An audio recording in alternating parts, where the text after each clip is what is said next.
Aujourd'hui sur Swiss Made, prendre le passage du Nord-Ouest dans le Grand Nord, en solitaire et à la voile, ça n'a jamais été fait. Eh bien, nous allons rencontrer un Suisse qui a lancé le défi. Yvan, bonjour. Bonjour Alain. Alors, vous êtes très connu, Yvan, mais en réalité, qui êtes-vous? D'où venez-vous?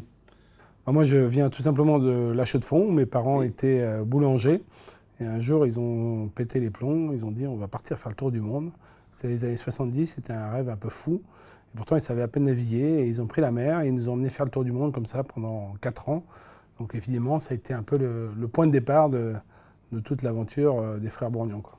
Depuis, vous avez fait beaucoup de choses. Donc, au niveau de votre histoire, vous avez même écrit un livre, Gladiateur des mers. Ça vous a pris comment?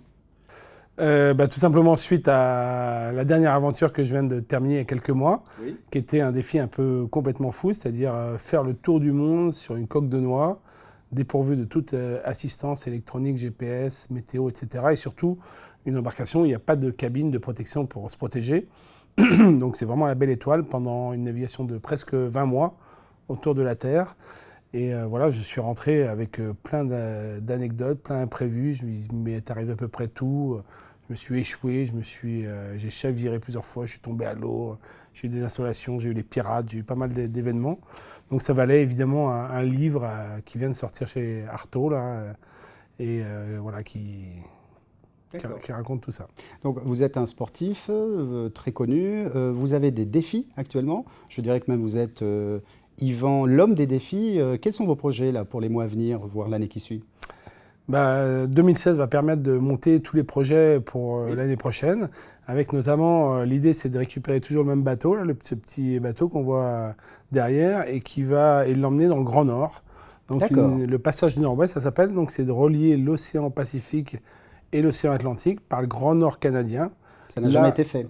Pour l'instant, ça n'a jamais été fait, en tout cas avec un bateau à voile en solitaire. D'accord. Et moi, je complique encore plus l'histoire en prenant un bateau à voile non habitable. Et là, c'est des températures qui peuvent être quand même négatives, même si c'est l'été.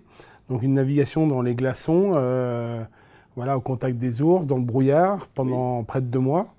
Donc je me prépare à ça dès maintenant déjà pour l'été 2017. Et ça va être aussi un projet extrême. Vous m'aviez dit hors antenne que vous aimiez aussi défendre notre petite planète. Vous m'aviez parlé d'un projet par rapport à ce que l'on peut trouver quand on est en mer. Vous pouvez m'en parler? Tout à fait. Quand j'ai fait ce fameux tour du monde, notamment en Asie et aux Maldives, j'ai fait un constat assez catastrophique sur les déchets plastiques, où j'ai pu voir vraiment des millions de déchets plastiques à perte de vue sur la mer. Et ça m'a vraiment affolé, à tel point que j'étais obligé de m'arrêter parce que ça se prenait partout dans mes coques, dans mes dérives, etc. Et j'ai trouvé ça très affolant par rapport à ce qu'on voit ici en Europe. Et là, je me suis dit, il faut agir, il n'y a plus de temps à perdre, il faut agir. Alors c'est vrai que la communauté internationale et scientifique elle se concentre pour communiquer au maximum, pour empêcher les gens de jeter à la mer, et c'est la principale chose à faire. Mais ça n'empêche qu'il faut aussi des actions pour ramasser ces déchets plastiques. Et aujourd'hui, par un projet hollandais d'un jeune qui fait un système de barge qui est très bien pour ramasser les déchets plastiques et qui va bien fonctionner le long des côtes, il faut vraiment concevoir un bateau qui puisse aller en pleine mer et qui va aller ramasser, récolter ces déchets plastiques, un bateau qui va s'ouvrir, qui va récupérer ça, qui va trier, qui va faire en sorte que les planctons et les poissons ne soient pas piégés. Et on sait aujourd'hui, mais d'ailleurs il y a une entreprise suisse qui a imaginé un moteur qui consomme avec du déchet plastique, donc tout ça pourrait être autonome. Et voilà, il y a des millions de tonnes de plastique qu'on pourrait récupérer chaque année avant que ça devienne une microparticule de plastique et que ça se termine dans la bouche des poissons. L'idée, c'est d'agir d'abord sur les objets déjà à l'état brut, sacs plastiques, etc. J'imagine au début. Mais aujourd'hui, vous êtes au début de ce projet. Quels sont vos besoins? Est-ce que c'est en rapport avec le tissu économique des entreprises, voire le tissu scientifique? Comment vous voyez la chose? C'est le stade 0 du projet. On va faire une campagne de crowdfunding pour réunir les premiers fonds, pour faire des études scientifiques, voilà, pour vraiment voir un petit peu quel type de bateau on peut avoir et surtout quel mode de filtration on va pouvoir vraiment mettre au point. Mais très vite, il nous faudra une communauté scientifique, il nous faudra des fonds, évidemment, financiers. Mais ce qu'on veut, c'est vraiment un projet pratique, pragmatique. Voilà, c'est pas de blabla, c'est dans l'écologie, il faut savoir que c'est que de la communication aujourd'hui. En tout cas, sur les milliards qui sont dépensés, c'est essentiellement de la communication. Nous, on veut un projet concret, c'est-à-dire qu'on va concevoir un bateau, on va le construire, il va ramasser tant de millions de déchets par an. Et voilà, peut-être qu'à une échéance de 20 ou 25 ans, il faudra peut-être 20 ou 30 bateaux comme ça qui sillonnent la mer dans le monde entier pour essayer d'éradiquer le problème. Mais n'empêche que tous les matins, il y a le camion poubelle qui vient ramasser vos déchets plastiques.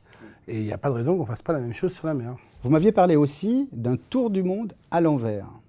Oui. Ça veut dire que la plupart des tours du monde sont dans un autre sens et vous le faites dans le sens contraire. Voilà. Donc, toujours l'exception. Toujours l'exception. Il faut savoir que le vent tourne toujours dans le même sens sur la planète. C'est pour ça que le Vendée Globe, les Trophées Juvin, tous ces bateaux, ils tournent toujours sur le même parcours. Et l'idée, là, ça va être de prendre du coup un maxi multicoque, toujours en solitaire. Et fin 2017, après ce fameux projet dans le Nord, de repartir en mer là, pour une centaine de jours et d'aller naviguer vraiment contre le vent. Donc là, c'est compliqué parce que c'est vraiment les vagues de face, le courant de face, le vent de face. Donc, plus de temps pour faire ce défi. Donc c'est 2 fois plus de temps, 2 fois plus d'énergie, 2 fois plus de contraintes techniques sur le bateau, parce que le bateau est vraiment martyrisé pendant quasiment 80 jours. Et pour l'instant, voilà, personne n'a réussi à être suffisamment fiable et suffisamment endurant pour réussir ce défi j'espère réaliser en 2017-2018. Alors, donc pour résumer, vous avez des défis sportifs, vous avez des défis qui sont des défis autour de la green attitude aussi, ça c'est important, cette signature.